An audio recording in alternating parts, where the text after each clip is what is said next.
Obviously, in this video, we're going to talk about the Queen's Gambit that has been also turned into a movie, Firebrand, that everyone is so expecting now. We all want to watch it. And we're going to talk about your latest novel, which is Disobedient. And it's also historical fiction again, because you are an amazing storyteller.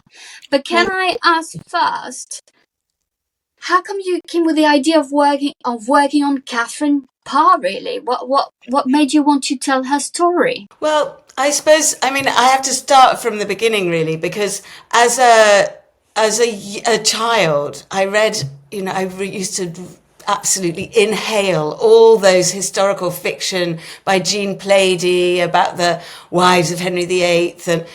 But the thing that really I found really deeply, profoundly shocking was the fact of these young women who were kind of pushed into marriage and then executed. And I think it was kind of learning about Jane Grey and Catherine Howard.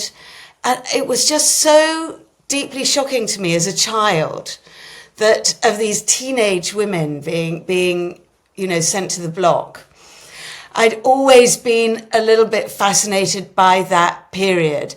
And then when I was studying English, because I studied English, not history, I did a lot of work on English writers of the Renaissance, and particularly female writers. And as you know, that period, the late 16th century, was a time when many female voices were just beginning to emerge. And of course, Catherine Parr was one of them. She was the first woman to write a book, to publish a book in the English language. And that's a remarkable thing. And I thought, well, nobody knows this. How is this possible that everybody's heard of Anne Boleyn, everybody's heard of Catherine of Aragon, and, if people have heard of Catherine Parr, then they've heard, it's like, divorced, beheaded, died, divorced, beheaded, survived. Oh, isn't she the one who survived? She's one of the Catherines. Which one? So I thought, well, this needs addressing. One tip to give, people who would like to write books, what would it be? How do you write books? How do you become Okay, well, I think you've got to...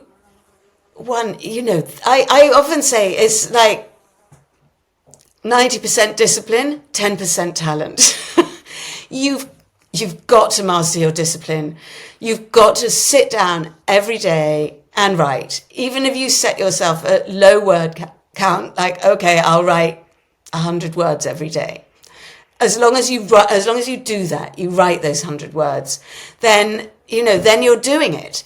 And eventually, after 100 days, you'll have, have a body of text. I sit down, I write anything between 1,500 and 2,500 words a day. And I just sit down and I do it, and I just have to do it. And that is an extraordinary help.